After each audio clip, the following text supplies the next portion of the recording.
Morning everyone, happy Monday. We've skipped a week of these developer diaries because I was in Spain last week, but I'm back now. It's Monday morning, raring to go. While I was away, the bricklayers have set out the ground floor on our development of 6 apartments. So I'll be able to have a walk around later and get a feel for the space. It's all well and good looking at floor plans and scaling off dimensions, but until you actually stand there and feel it for yourself, it's never quite the same. We've got some grotty weather coming up this week. It's looking a bit wet on certain days, so I'll have to have a chat with the lads on site and make sure that we've got some hospital jobs to be getting on with if it's too wet to lay blocks. But we can't be missing the blocks for too long because we've got hollow core on the way in about 4 weeks, so we need to get the block work up to first lift, ready for that. So yeah, today's a bit of a catch-up day, and catch you soon. So here we are, plot number 4. You can see some internal walls have gone up now. So this is the main front door that we're walking in. We've got a very large entrance hall here, and this is our store cupboard. So the idea is that there'll be a door in here. This will be the water tank that connects to the air source heat pump, and then plenty of space for suitcases, Christmas tree, coats, shoes. That will all go in there. We've got a large space to the side, which we're just going to leave open for the moment so that customers can decide how they'd like that to be laid out. It could be an office area, and maybe we'll build some joinery. Here we've got the WC, so if you've got guests visiting, they'll use that. And then we carry on down this long hallway. Bedroom to the left, bedroom to the right. We'll look at those in a moment.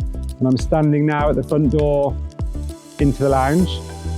Kitchen, diner, big open plan space. This will be the kitchen area. So we will have wraparound kitchen units all the way along here, returning round at the side. And then we're just planning at the moment with the designer to have a large island area coming through here. The original drawings didn't show a window. Now this is still in debate. So we had planned to put a window here, but then the kitchen designer was saying that people don't really stand in front of windows for their sink anymore, so it's possibly a bit obsolete. We'll still see on that, the jury's out, but there's an option to do it at the moment. We can always brick it up if we need to. But large islands, built-in fridge freezers, washing machines, induction hobs. And then over here, we've got French doors going out. So this will be your dining table. And then behind me here will be a large living space with the 3-metre wide bifold doors. We will most likely build media wall, either on this wall or over here. Electric fireplace at the bottom, big built-in TV, shelving either side, it'll be beautiful. And then if you follow me through, I'll take you to the bedrooms. Now, as soon as we entered the bedroom, my microphone stopped working. But here I am walking through and explaining where the king-size bed will go, with bedside tables and a chest of drawers underneath the window. As we move forward, we decided to switch over the position of the ensuite in the dressing room. You can see on the right-hand side the soil stack coming up for the original ensuite, but we're now going to make that the dressing room with natural light coming in from the window. And where I'm standing is going to be the ensuite. We've stolen some space from the entrance hall so that we can put a walk-in shower in the area that I'm now standing. And by using that space for a shower, that enables us to put a freestanding bath. Toilet will be in this area right next to the soil stack. And then we can have a nice vanity unit just next to the shower, which will be around about 700 to 800 mil wide. This will be the area for the freestanding bath and the vanity unit. This room will end up slightly larger than the other ensuite, but that naturally leads this to become the master bathroom.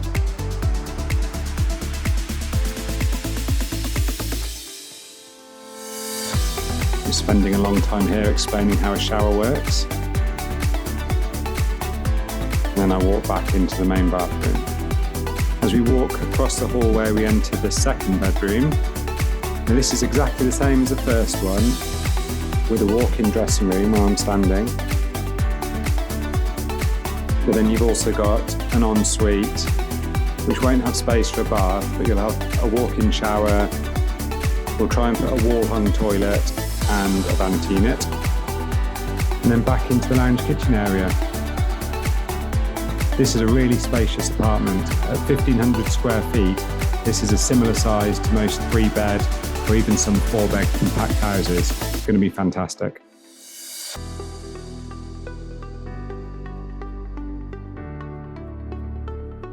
I'm currently on my way over to see Aaron at the joinery workshop. First time I've taken you here, and this is a bit of a new venture for me. So for the last 10 years of doing property development, I've always outsourced any sort of joinery tasks that I've needed. And we've probably been a bit light on things. We haven't done fitted wardrobes and tended to go for more off-the-shelf solutions. But for these apartments, they're much more high-end. So I wanted to do fitted wardrobes and some bespoke joinery. And Aaron, who is a good friend of mine, he was best man at our wedding. He's been a joiner ever since leaving his school. Done loads of work on my house, and we've just took the plunge basically. So rented a warehouse unit. I bought him various bits of kit and equipment that we need for my projects. We've got an edge bander machine. Oh, loads of stuff. I don't really know what half of it does, but he tells me it's all necessary. So he's currently been working on some oak bin stores for my house, and also a vanity unit that we need for my daughter's art room at home. So I'm going to go see that half produced before he brings it to my house, and I'll show you the finished article in a couple of weeks. Right, so here we are in the joinery workshop. Introducing Aaron. Give us a wave. Hiya. Brains behind it all.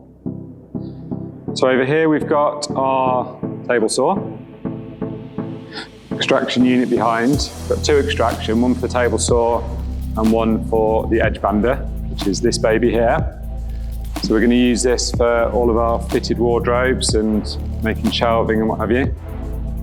This is just an old school plane and fixer. Okay. Just for some small bits if I've got some timbers. Nice. This is your mortiser. So for site your mortise and tenon joints on like doors and framework and stuff like that. This is a bandsaw, so we can do a bit of shape work, profiling, simple cuts, and then because we haven't got a tenon, we can do small tenons on there as well. Cool. You don't need to keep rubbing that in. I'll get you a tenon there. If we need one, we'll get one. And then this little baby, you're doing for my daughter's art room, aren't you? Yeah. So again, simple framework. It's all oak, isn't it? Oak frame. All oak, and then you've got the plywood in the middle. And that's just for having the Belfast sink, and then 2 drawers. And it's feeling very smooth. You've given it a couple of coats of oil. Yeah, it's been sanded, and then it's got like a whitewash underneath first, and then it's got a clear matte oil on top of that. Cool. And then the next job is bin stores, which we're making out of oak as well, aren't we? So we just left Aaron, and now I'm racing back to site to see Severn Trent. Totally forgot they were coming out today. This is just a meeting to decide best way to run the pipe in. We could either bring a mains pipe straight on site and then split it in the apartment block, or my preferred option is to take 6 individual pipes to the boundary of the site and let them put the stopcocks there. We'll see what they've got to say. Here's a chap from Severn Trent in his orange jacket. We're just discussing positions of the meters, and a chap from Severn Trent suggesting that we keep them to the side so that no vehicle damage will occur, which makes total sense. So we're going to position them just under the bin collection area on the side here where they'll be nicely protected. You can just spot Howard working away through the window there. Hello Howard, what have you been working on today? Hi.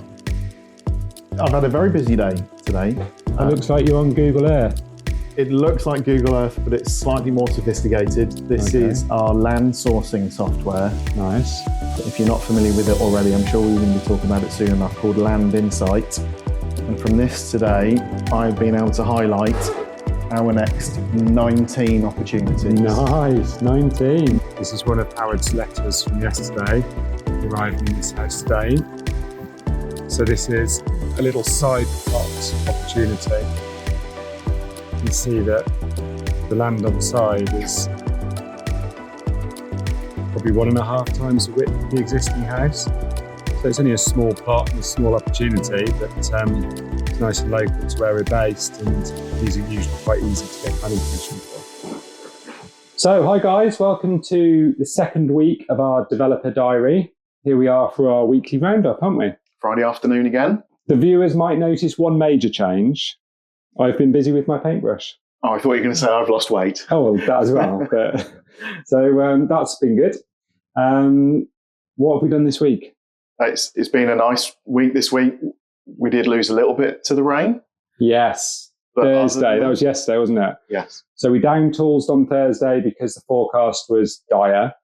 It started off in the morning dry, and I was regretting my decision, but then the rain came and it was the right thing to do.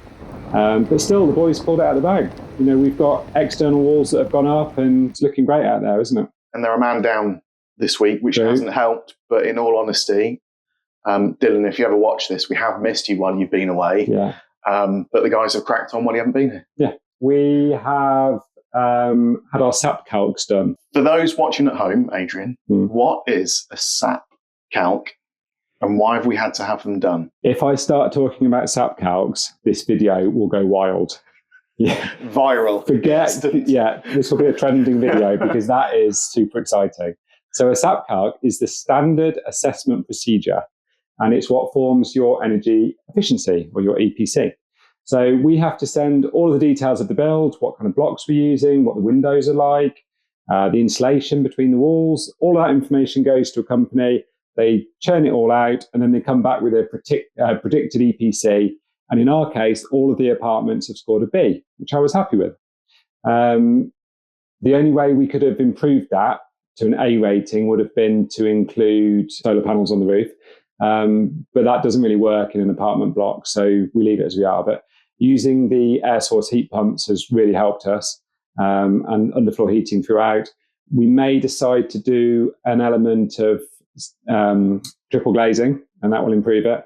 But so that's it. SAP calcs in a nutshell. I've understood this as important for us from a marketing perspective. Yes. Yeah. This isn't us going all green warrior. Yeah. But it's a very nice thing to talk about how we've considered the design and the build with this in the back of our minds for modern living. Yeah. And you have to do it because you have to be above a certain threshold. And if we don't consider it now, and then we get to the end and we score a D or an E and we fail, then you can't do anything about it. Whereas now you can boost the insulation and what have you. So we've done that. Also, while we're on thrilling subjects, we did an overheating calculation, or TM59. And that basically means that whilst we're making our homes very energy efficient, we don't want to make them too hot. Which is an important consideration in England, isn't it? So we can't have too many windows for the sun glare to come in, but we passed that as well. So that's all good.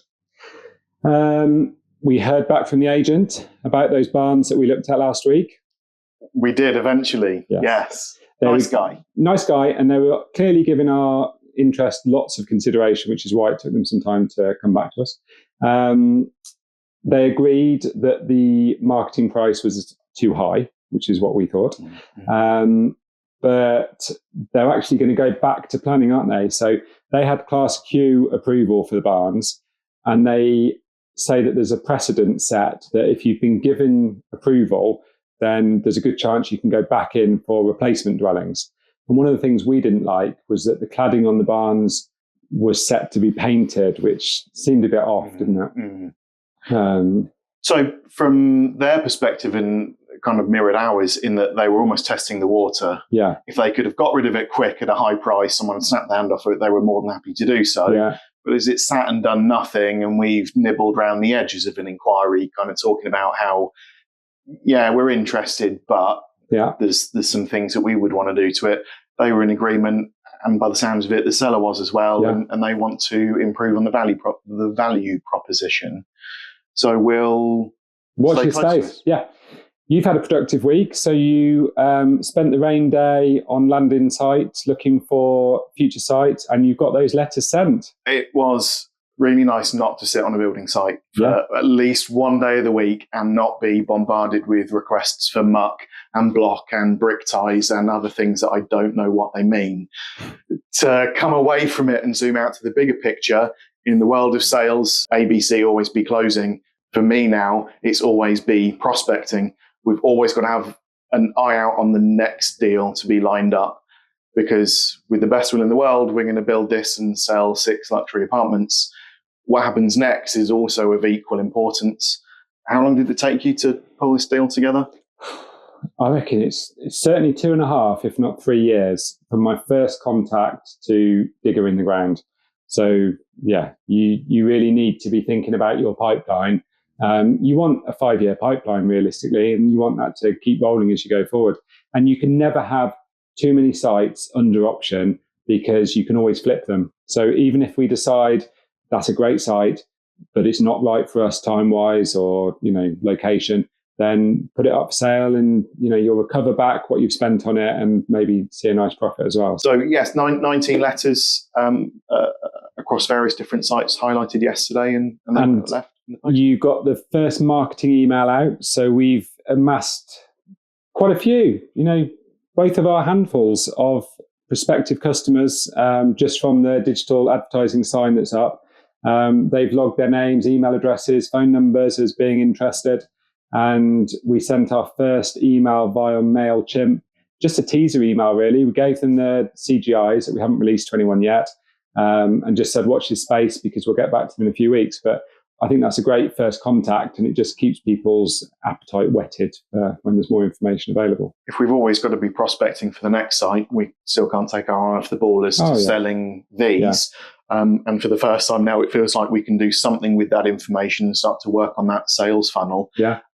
We'll see if anybody raises their head above the parapet and comes back to us off this first email, desperate for some more information. Yeah. And we can start engaging with those. If not, we know that we've got, again, those leads that have been acquired through various different methods that we can then start to push full release information, floor plans and pricing to when the time is right. Adrian, do you want to talk a little bit about CGIs while we've been talking about marketing as well? Yes. So I'm eager to get the internal CGIs done so that we've got a full marketing pack ready, but we need the kitchen designs. So as soon as the kitchen designs come back, we'll be able to produce some accurate CGIs showing which way the islands are going to be orientated. We can show different flavors of kitchen finishes so that if people come along wanting ultra modern, we can do it. But equally, we've got some shaker styles, so we appeal to everyone. Now, what have we got on next week? So the boys are going to carry on laying blocks, taking us up to that first lift. We've requested scaffolding for week after next. So there's a big push now to get to the point where the scaffolding needs to come up. Weather's looking fine all week, hopefully, so we should have a good push on that. We should get our initial kitchen designs back, so that'll be great news. We were talking yesterday about the need for some kind of schedule to work to, certainly for the boys when it comes to next stages, scaffolding. Hollow core floor is another big thing that we've been working on this week as well. Yeah, so I've been pushing between the engineers and the hollow core provider, who's also bringing our precast concrete staircase, the entrance hall. Just getting the designs and the engineering all sort of lined up so that we can get that order placed. And then that's on a 3 or 4 week lead time. So yeah, with the rate we're going on the block work, we want to be getting that ordered next week. Thank you for watching. We'll see you on the next one.